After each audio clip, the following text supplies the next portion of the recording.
I was positioned at the perimeter of my cornfield, executing tactical observation of the fresh, catastrophic tire damage, cutting a vicious scar right through the vital center of my commercially viable crops.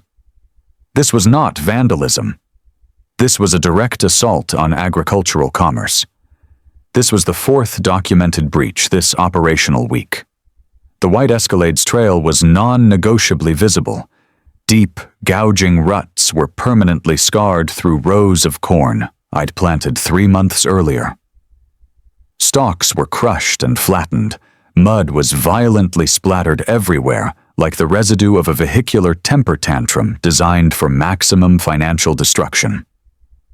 Before we move forward, comment down from where you're watching right now. The perpetrator was Victoria Peaton, the Meadowbrook Estates HOA treasurer. She was the pathological predator who pathologically believed that her designer sunglasses and her husband's HOA president status granted her the absolute sovereign right to convert my 80-acre, zoned agricultural land into her personal illegal 90-second shortcut. She fraudulently asserted she possessed 1960s easement rights. She possessed nothing. I'm Marcus Chen, 47 years old, a hardened cattle rancher who retired from a 25-year career in logistics management, which means I specialize in strategic planning, threat modeling, and operational elimination of bottlenecks. My land sits firmly and irrevocably outside any HOA jurisdiction, an advantage I purchased specifically to secure self-sovereignty. But Victoria Peaton, she did not prioritize property lines, legal documents, or the basic financial viability of a working farm. By the end of this documented operational analysis, Victoria Peaton's $90,000 luxury Escalade would not just be damaged, it would be sitting on 4 annihilated tires in the exact center of my cornfield. Her lawyer would be executing immediate contact to beg me not to deploy criminal charges, and her entire fraudulent empire would unravel in ways she was fundamentally incapable of predicting. What happened next was the result of a calculated, legally fortified operational plan. I didn't deploy a passive fence, which she had already proven she could criminally violate with bolt cutters. I deployed a pre-warned, legally defensible vehicle deterrent system. The stakes were no longer about mere trespassing. The stakes were defined by the $4,500 quantified loss incurred when her horn-blaring, high-speed incursions directly caused my pregnant heifer, Daisy, to miscarry her valuable calf. A liquidated biological asset and a direct assault on agricultural commerce. I had the technical credibility ready for deployment. Her claim of a 1960s easement was immediately exposed as a deliberate, documented fabrication, neutralized by my APN verification and my deed's non-burdensome covenant explicitly forbidding third-party non-HOA access. She thought she was maneuvering through a civil boundary dispute. She was actually engaging in felony criminal trespass against a documented agricultural asset. The emotional chain was secured. Injustice at the contempt for my labor. Right arrow, outrage over the loss of Daisy's calf. Right arrow authority derived from my flawless documentation. Right arrow revenge executed via legal and mechanical superiority. Right arrow satisfaction derived from watching her total financial and public humiliation. Victoria Peaton was about to discover the fundamental difference between HOA lawfare, which is petty and arbitrary, and real property law, which is absolute and unforgiving. The HOA treasurer status she used as a criminal shield was about to become the precise tactical vulnerability that would lead to the total annihilation of her power and her financial stability. She assumed I would absorb the financial damage and capitulate. But what she didn't know was that I had already secured the off-the-record clearance for extreme property defense and had budgeted the legal fees for punitive annihilation, not settlement. Now, let me execute the full operational review and tactical progression of how this pathological predator's $90,000 weapon became the very anchor that sank her criminal life. My designation is Marcus Chen, and my operational reality began with a calculated, controlled disengagement from a 25-year career in advanced logistics management. They labeled it burnout at corporate headquarters. I defined it as a non-negotiable demand for self-sovereignty. My time at that level taught me that asset protection and threat modeling are functionally identical, whether you're securing a supply chain or defending a family legacy. I saved with financial precision and invested strategically, executing the purchase of this 80-acre tactical position in rural Nebraska precisely because it promised unconditional, non-negotiable peace and quiet. Crucially, the purchase was finalized only after confirming that the land resided firmly and irrevocably outside the Meadowbrook Estates HOA jurisdiction. This was not an accidental boundary. This was a preemptive legal fortress. I didn't just acquire acreage, I assumed command of a sovereign domain. I immediately initiated a full operational upgrade. I deployed the entirety of my pension, a significant $180,000 in liquid assets, not merely for renovations, but for strategic asset deployment.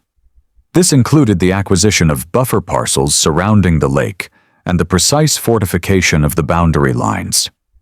Every penny was viewed as a tactical investment, ensuring the integrity of my perimeter. My background taught me that when a structure is compromised, the failure is rarely instantaneous. It is systematic. Therefore, my defense needed to be redundant and legally insurmountable. My core expertise was not in ranching, but in operational planning and eliminating strategic bottlenecks, a skill set Victoria Peaton failed, with catastrophic arrogance, to recognize. She saw a rancher. She was engaging a systematic threat elimination specialist. The foundation of my unshakable authority was built on exhaustive, preemptive legal due diligence. I didn't rely on casual assumptions. I had my property lawyer, Jim Sutton, execute an advanced legal defense plan. This included verifying that the property deed contained a non-burdensome covenant, a clause that explicitly and legally forbade third-party, non-HOA access. Weeks before Victoria Peaton's first illegal incursion, I already possessed the irrefutable legal proof that any claim of an easement was a documented fabrication. When she started shrieking about 1960s easement rights, I wasn't surprised. I had already filed the counterproof with the county, a silent, preloaded weapon ready for deployment. This relentless focus on technical credibility was the direct result of my corporate career, where a single missing document could liquidate millions. Here, a single missing document would liquidate my self-sovereignty. The conflict rapidly escalated into malicious psychological warfare. Her trespassing evolved into a twice-daily, malicious clockwork operation, a deliberate, targeted campaign to terrorize my assets and violate my sanctuary. She wasn't seeking convenience, she was seeking domination. Her horn-blaring, high-velocity incursions were precisely engineered to maximize disruption, turning my peaceful domain into an unstable operational environment. This calculated aggression went far beyond property damage. It was aimed at the very core of my financial and emotional investment, transforming her into a hostile asset who was actively trying to force my capitulation through sheer, abusive persistence. The critical fragmentation point came with the catastrophic loss of the heifer, Daisy. Daisy was a liquidated biological asset, an animal 6 weeks from delivering a valuable calf from an exceptional bloodline. When Victoria Peaton's vehicle, operating at high velocity and deploying aggressive horn noise, forced Daisy into a panicked run, the resulting stress-induced abortion was not a tragic accident. It was a direct, punishable consequence of her criminal action. I didn't just call a vet. I secured a forensic medical report from Dr. Patterson, a document that explicitly linked the vehicular noise and terror to the biological failure. This action converted the trespass from a civil tort into a quantifiable criminal damage, a direct vehicular assault on a pregnant biological asset, opening the door for massive punitive damages. This $4,500 loss was the fuel for the total annihilation I was about to execute. My neighbor, Dale, served as the necessary hostile witness and source of external intelligence. Dale, a longtime soybean operator, not only provided crucial third-party validation of Victoria's aggressive trespassing, but also confirmed the internal rot within the HOA structure. He supplied the initial intel that Victoria Peaton was exploiting her treasurer position for personal, non-HOA-related financial gain, planting the seed that this was not merely arrogance, but documented criminal corruption. With the forensic vet report secured, the certified mail proving her malicious intent confirmed, and the triple redundant camera footage capturing her destructive patterns, I reached the strategic realization. The legal system was too slow and too financially taxing to defeat her conventionally. The time for lawfare was over. I needed a legally defensible, mechanical deterrent that would force an immediate, irreversible consequence to terminate her malicious operational cycle. The spike strips were not a reaction. They were a calculated, unavoidable event rooted in my expert authority to defend my assets. With the catastrophic loss of my heifer fully documented and the trespassing proven to be a willful criminal act, my mission pivoted from defense of property to forensic annihilation of Victoria Peaton's financial and organizational structure. This conflict was never merely about a shortcut. It was about exposing the systematic criminal operation that Victoria Peaton and her husband, Richard Putton, HOA President, were running. They operated the Meadowbrook Estates HOA not as a governance body, but as a financial fiefdom, and my immediate objective was to dissect the mechanism she used to fund her aggression. Her treasurer status was not a role of responsibility. It was a license to embezzle, utilizing fictitious vendor invoices and unauthorized legal retainers to channel community funds into her personal accounts. My initial audit, though conducted secretly, immediately targeted this criminal MO, seeking to prove that the community's $700 monthly fees were not maintaining neighborhood standards, but were subsidizing Victoria Peaton's private war and luxury lifestyle. The depth of the corruption was immediately revealed in her predictable use of lawfare. After my lawyer, Jim Sutton, issued a definitive counter-warning, Victoria Peaton's response was to drop her personal lawyer and immediately retain the HOA's institutional counsel. This was the tactical confirmation I needed. She was forcing the Meadowbrook community to fund her personal criminal defense against my trespassing complaints. This was strategic lawfare, a deliberate attempt to impose a $30,000 litigation burden onto me, knowing that the cost alone often forces capitulation. The anger this generated was immense, recognizing that every hour Jim spent defending me was being paid for by my unsuspecting neighbor's HOA dues. This proved that her husband, Richard, was actively abusing his presidential authority, bypassing the HOA's required supermajority vote, 75%, necessary for funding such a massive, unilateral legal action. The HOA's entire financial structure was compromised, acting as a criminal shield for the Peaton's personal arrogance. My neighbor, Dale, proved to be an invaluable, hostile witness against the Peaton's 6-year reign. He provided the crucial intelligence that the Peatons had systematically silenced all opposition within the HOA through a pattern of arbitrary fines, suspension of community privileges, and vague threats related to property codes. Residents were terrified of challenging the Peatons, fearing that their financial security or the simple use of the community pool would be liquidated in retaliation. This context was vital. Marcus Chen was not merely a property owner. He was the only entity with the financial power and tactical expertise who was not under their direct HOA jurisdiction, making him the community's last line of defense against total financial domination. The Petons' aggression against me was their fatal tactical error, the anchor that would sink their entire fragile hierarchy. I suspected the financial rot was deeper than mere legal fees. Using the documentation already filed with the county, specifically the police reports detailing her criminal destruction of my gate and the trespassing, I provided my lawyer with the necessary leverage to execute a formal, aggressive request for HOA expenditure documentation related to legal consultation fees and property boundary studies. The pattern was already clear from Dale's intelligence.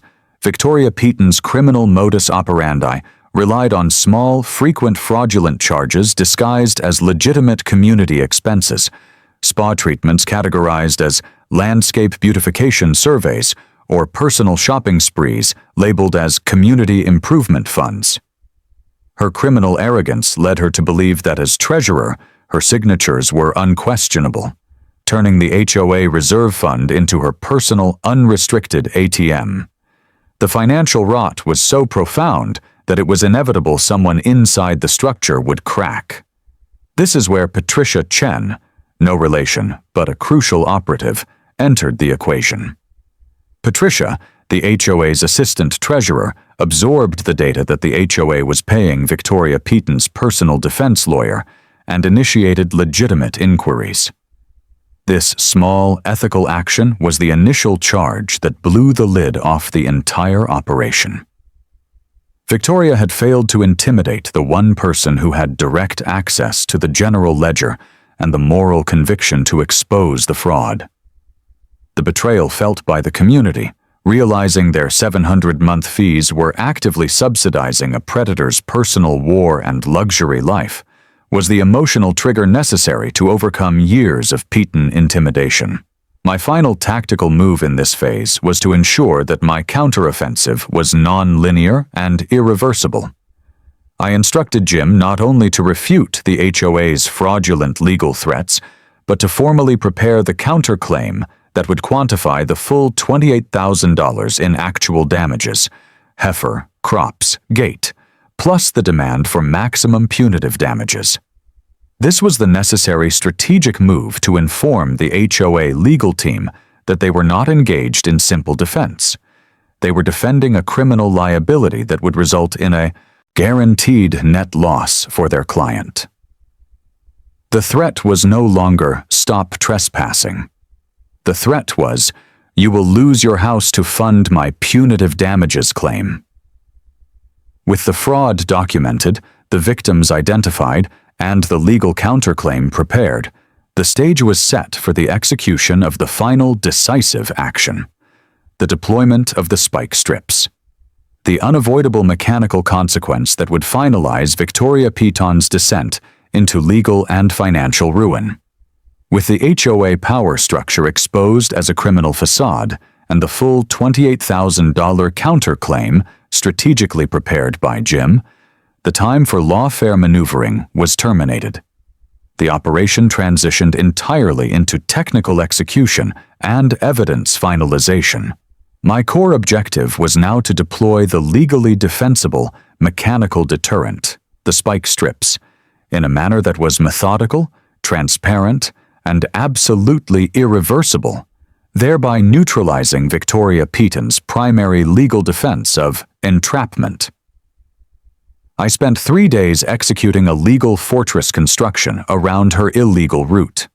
This involved securing 30 custom signs, massive 3-foot by 2-foot reflective behemoths that warned, "Private property, trespassers will be prosecuted, vehicle deterrent devices in use, tire damage will occur." These signs were not casually placed. They were strategically installed every 50 feet along the entire trajectory of her trespass, ensuring that her defense could not claim inadequate notice. Every single sign installation was forensically documented, GPS tagged, and time-stamped with high-resolution photography, creating a digital chain of custody proving irrefutably that the warnings were present, conspicuous, and repeated. The next critical step was to ensure the legality of the method. I acquired professional-grade, retractable vehicle deterrents, the identical models utilized by Highway Patrol for checkpoints, explicitly chosen for their safety engineering, designed to puncture tires rapidly without inducing vehicular loss of control or rollover. This technical detail was the absolute shield against her inevitable attempted murder and reckless endangerment claims. Jim confirmed the legal authority. This action was justifiable under Nebraska's defense of property statutes, citing the documented exhaustion of all reasonable alternatives, the cut gate, the police reports, the certified letters.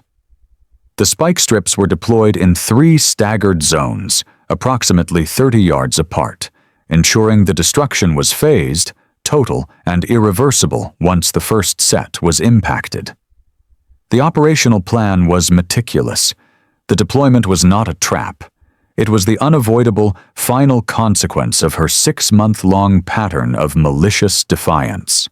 Before execution, I deployed the final, most lethal tactical weapon, a certified letter transmitted to Victoria Peaton that included a summary of her 6 months of criminal trespassing, the vet bill proving the loss of Daisy, and explicit, full-color forensic photographs of the newly deployed warning signs, stating clearly and precisely that vehicle deterrent devices, spike strips, are now active along her route.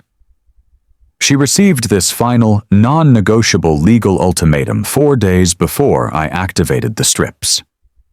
This ensured her defense would have zero room for maneuver. She could not claim ignorance, and she could not claim the signs were fake. Her subsequent response, a frantic letter from the HOA lawyer threatening a restraining order, was precisely the confirmation of panic and receipt of warning I needed to finalize the legal file. My final accountability beat was deployed directly to the sheriff's office. I presented Deputy Morrison with the entire operational folder: the 6 months of trespassing evidence, the veterinary report, the photos of the 30 signs, the certified mail receipt, and, critically, explicit video footage of the deployed spike strips. I stated clearly, "I demand complete transparency. I am not concealing anything. I am enforcing my property rights after documented malicious destruction." Deputy Morrison, surveying the overwhelming evidence, conceded with an off-the-record clearance. "I don't blame you one bit. You've documented everything properly. I can't say it's a good idea, but I also can't tell you it's illegal." That was the final judicial non-objection I required before initiating the mechanical phase of the counter-strike. The moment of execution arrived at 7:14 a.m. Monday morning. Positioned in my barn's command center, observing 3 synchronized monitor feeds capturing her route. I watched the white Escalade appear. My hands were steady, my focus absolute. She approached the first sign, bright yellow and red, impossible to overlook, and failed to reduce velocity.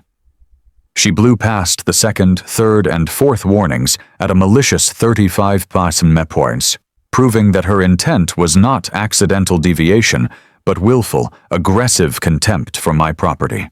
The camera angles secured the irrefutable evidence, her conscious decision to ignore at least 8 warning signs before impacting the first deterrent. The mechanical consequence was instantaneous and devastating. The Escalade hit the first strip. Pop! Pop! The front tires disintegrated. But Victoria Peaton did not stop. She accelerated in panicked denial, rolling on shredded rubber.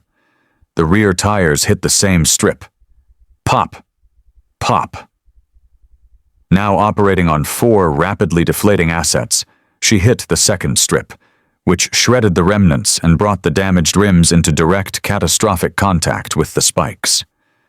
She rolled only a few feet further before hitting the final, non-negotiable spike strip, my operational insurance policy, which completed the destruction. The $90,000 Escalade came to a final, permanent rest dead center in my cornfield, a monument to her pathological arrogance, resting on 4 destroyed tires and visibly compromised rims. I immediately executed the triple threat evidence protocol, saving all synchronized camera footage to local, cloud, and external hard drives. The evidence was non-negotiably secured. The operational stillness that descended after the final spike strip strike was non-negotiable and absolute. For a prolonged, frozen moment, Victoria Peaton remained positioned within the compromised cabin of the $90,000 Escalade, engine still running, headlights fixed in a defiant terminal position. I observed her on the tactical monitor feeds. The shock was complete. The processed reality of the consequence had initiated full impact. When she finally extracted herself from the vehicle, her movements were slow, disoriented, like an operative emerging from a catastrophic failure. She surveyed the 4 annihilated tires and the visibly compromised rims, and the transition was immediate. Shock gave way to pure, unadulterated rage. She initiated screaming, gesturing violently at the destruction before deploying her phone in a desperate attempt to activate her support network. I allowed this initial chaos to execute its course, ensuring the cameras secured irrefutable evidence of her emotional response and subsequent actions. Then, I retrieved my organized operational folder and initiated the walk toward the confrontation zone. The 3-minute walk across my domain was accompanied by the sound of Victoria Peaton's hysterical, fragmented shouting into her phone. As I achieved proximity, I intercepted the core of her panic. "Completely destroyed, all 4 tires, I require your presence now, sue him for everything." She registered my approach, and her vocalization immediately executed a tactical shift, transforming her fury into a dramatic, fabricated victimhood. "What did you deploy against my vehicle?" she shrieked, her face a violent shade of red. "You psycho! You attempted to execute me!" I terminated my movement precisely 10 feet away, maintaining a neutral, non-reactive expression and a controlled, non-escalatory voice. "You ignored multiple explicit documented warnings on my private property, Victoria Peaton. This destruction is the non-negotiable consequence of 6 months of malicious, documented trespassing." She shook with uncontrolled rage, issuing her final, futile threat. "I am initiating a legal action to secure everything you possess. Do you comprehend the monetary value of this vehicle? You will fund this, and then I will guarantee your liquidation of this property. My husband will destroy you." This was the cue for the authority beat. I deliberately deployed my phone, accessing the camera application, and ensuring she had absolute line of sight that I was recording every subsequent action. I did not engage her emotional narrative. Instead, I delivered a cold, documented factual assessment. "Victoria Peaton, you have been actively trespassing on my property for 6 months. I transmitted multiple certified legal letters commanding you to terminate activity. You criminally destroyed my locked gate. You're illegal. Trespassing directly induced the miscarriage of one of my high-value biological assets, quantified at $4,500. I installed explicit warning signs every 50 feet, instructing you that vehicle deterrent devices were deployed. You consciously chose to ignore every single warning." Her defense was predictable. "Those signs are counterfeit. This is HOA-controlled land. My lawyer possesses the documents confirming an easement here." I gave her the final legal challenge. "Present the documents right now, or terminate the lie." She faltered, unable to produce the necessary evidence, proving the fraudulent nature of her claim on the spot. The sound of Deputy Morrison's patrol car approaching, lights executing flashes, marked the introduction of public authority into the confrontation. Victoria Peaton immediately executed a full tactical shift in demeanor, transforming her rage into fabricated, tearful victimhood as she ran towards the officer. "Officer, thank God for your deployment. This man attempted to murder me. He deployed traps on public property. Look what he did to my car. This is attempted vehicular homicide. He requires immediate arrest." Deputy Morrison, a competent operative who had already been briefed on the overwhelming evidence, maintained a professional distance. I presented him with the operational folder. The property deed displaying clear title with 0 easements, the 6 months of trespassing evidence, the forensic vet report, the photographs of the 30 warning signs, and the signed certified mail receipt confirming her receipt of the final warning 4 days prior. Deputy Morrison immediately initiated the process of authority validation. He ignored her emotional output and demanded she produce her proof of easement. When she failed to produce the document, citing only her unreachable lawyer, the deputy stated the unassailable legal truth. "Ma'am, that is not the functional process of property rights. If you are claiming an easement, you need to provide proof. Mr. Chen possesses his property deed right here displaying clear title." The criminal exposure deepened when he verified the signed delivery confirmation for my final warning letter. Her pathetic, desperate final defense, a threat that "my husband will liquidate your badge," only served to harden the deputy's demeanor and confirm her contempt for law enforcement. The confrontation had successfully transitioned from a civil dispute into an active criminal investigation. Deputy Morrison delivered the immediate consequence. "Mr. Chen, I am required to ask, do you desire to press criminal charges for trespassing and property damage?" I met Victoria Peaton's gaze, observing the dissolution of her arrogance, replaced by genuine processing fear. I thought of Daisy, the liquidated financial and biological asset, the 6 months of malicious disregard, and the criminal destruction of my gate. "Yes," I stated firmly. "I non-negotiably desire to press charges." Her final attempt to retreat behind the civil matter defense was neutralized by the deputy, who retrieved his citation book. "Criminal trespassing is not civil, ma'am, especially following multiple documented warnings and when quantifiable property damage is present.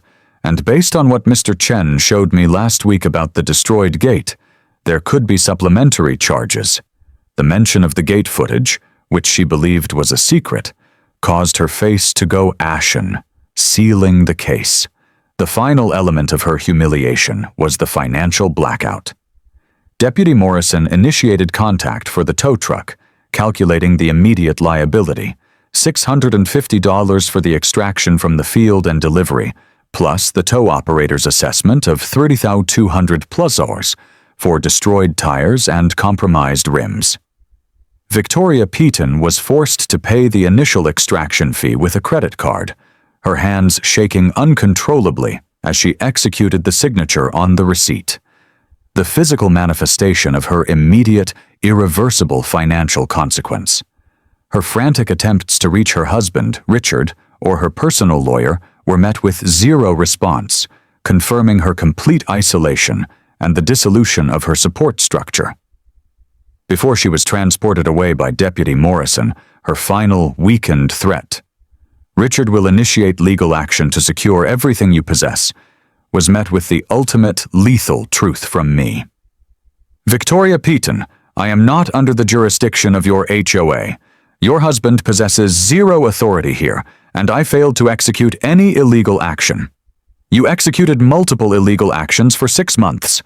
This operational failure is solely attributable to your actions." The public authority reveal was successful. The confrontation resulted in a criminal citation for trespass and a documented police report detailing property destruction and $4,500 in damages to an agricultural asset, providing the absolute leverage needed for the subsequent punitive counterstrike, and, critically, initiating the sequence of events that would expose the internal HOA corruption. The Escalade was removed, a symbol of arrogance literally towed away from the scene of the crime, leaving me positioned alone in my cornfield with nothing but the triple redundant security of my documentation. The operational confrontation in the cornfield was merely the trigger. The true, sustained, expert retaliation unfolded over the subsequent weeks, targeting the very financial architecture of Victoria Peaton's criminal reign. The criminal trespassing citation, combined with the irrefutable evidence of the $4,500 heifer loss and the destroyed gate, was the initial charge that initiated the HOA decapitation.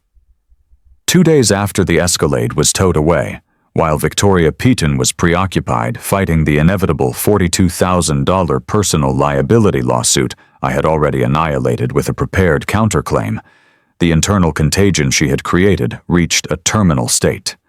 Patricia Chen, the ethically firm assistant treasurer, was already armed with the knowledge that HOA funds had paid for Victoria's personal legal defense, a direct, documented violation of HOA bylaws and fiduciary trust. Patricia and the few remaining honest board members forcibly commanded an emergency meeting, demanding a full forensic audit of the HOA's finances for the previous 5 years. This wasn't an inquiry.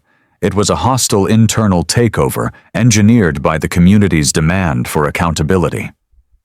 The forensic accountant deployed by the newly empowered board did not require 5 years. Within 2 weeks, the investigation confirmed what my initial intelligence suggested. Victoria Peaton's operational MO was systematic, large-scale financial predation. The audit revealed the stunning truth. Victoria Peaton had embezzled approximately $60,000 over the past 2 years. Her methods were those of a low-level, high-arrogance criminal. Small amounts strategically filtered out via fictitious vendor invoices, personal expenses disguised as community improvement funds, and direct transfers categorized as legal consultation fees that were funneled directly back into her personal accounts. The audit established non-negotiable proof that the HOA treasurer had actively used the community's operating budget as her personal, unrestricted ATM. The HOA decapitation was swift and brutal. The audit results, presented to the stunned community in a televised town hall meeting that achieved local media saturation, created an unprecedented unified wave of outrage. The board immediately voted to suspend both Victoria Peaton and Richard Peaton, the HOA president, and initiate the legal process to recover all embezzled funds. Facing non-negotiable proof of felony theft, Richard Peaton, whose 6-year presidency had provided the criminal shield for Victoria's operations, executed immediate resignation in disgrace. He released a pathetic, self-serving statement claiming negligent ignorance, a desperate attempt to protect his remaining financial assets. His resignation was not a noble sacrifice. It was the final abandonment of his criminal partner and the total liquidation of his organizational authority. The Peaton's house was immediately listed for sale, signaling their desperate attempt to execute immediate extraction from the community before the criminal justice system could finalize its contact. My role now shifted from property defender to punitive legal collector. Jim Sutton, armed with the results of the forensic audit and the criminal trespassing citation, intensified our counterclaim. He filed a motion asserting that Victoria Peaton's actions, the destruction of my gate, the high-speed terrorizing of cattle, and the subsequent loss of Daisy, were all acts performed with the financial backing of embezzled community funds, thus making the offense far more egregious. At the mid-April court date for the trespassing charge, Victoria appeared with her third, visibly defeated lawyer, opting for the only tactical retreat available: a plea of guilty to criminal trespassing in exchange for the reduction of the property destruction charge to a misdemeanor.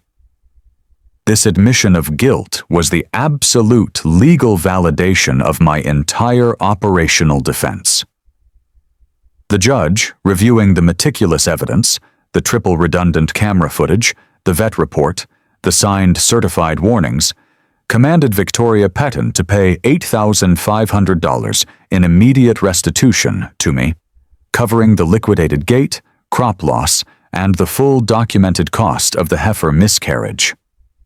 Furthermore, She was placed on 12 months probation with a specific, non-negotiable operational exclusion. She was forbidden from coming within 500 feet of my property, a functional protective order that permanently secured my perimeter. She stood there, diminished, isolated, and visibly defeated, the arrogance replaced by a profound, processing fear. She had lost the battle, the war, her husband's protection, and her freedom of movement, all for the sake of a 90-second shortcut. But the final hammer was yet to drop. The county sheriff's investigation, initiated by the newly reformed HOA board, proceeded rapidly.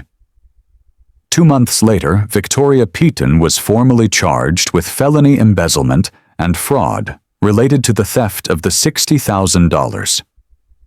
She was facing potential incarceration time, massive financial penalties, and a court-ordered permanent restitution mandate to the Meadowbrook Estates HOA.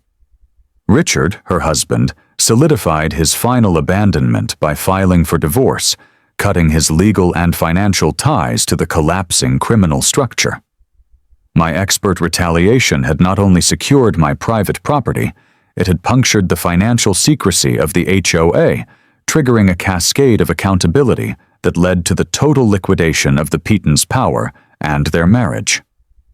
I used the restitution funds not for a simple fence, but for a permanent anti-trespass fortification, 8-foot-tall, reinforced steel posts, ensuring my unconditional future sovereignty was secured against any future threat. The morning mist now rises off my land, no longer scented by diesel or the residue of criminal intent, but by the clean, organic promise of unconditional self-sovereignty. I sit on my porch, observing the horizon line where my property begins and the defunct Meadowbrook Estates jurisdiction ends, breathing air that smells purely of victory and uncompromising justice. The $90,000 Escalade is long gone, now a total financial loss for Victoria Peaton. Her court date finalized the legal truth. She was a convicted criminal trespasser who ignored every legal and moral warning. I used the $8,500 in court-ordered restitution not for frivolous spending, but to finalize my strategic defense. Deploying an 8-foot-tall reinforced steel anti-trespass fortification along the entire western boundary. This wasn't merely a fence, it was a permanent declaration of sovereignty, guaranteeing my assets would never again be subject to the high arrogance of an entitled HOA predator. The true annihilation, however, was not the fence. It was the total liquidation of Victoria Peaton's empire. The felony embezzlement and fraud charges were the ultimate consequence of her actions. Her arrogance led her to believe she could survive a civil suit, but she could not survive the forensic audit that confirmed the theft of $60,000 from her own community. Richard Peaton's final abandonment, filing for divorce, was the terminal severing of her support structure, leaving her isolated and financially exposed to the full force of the law. She was facing mandatory incarceration time and a crushing permanent restitution order to the HOA. The HOA decapitation was complete.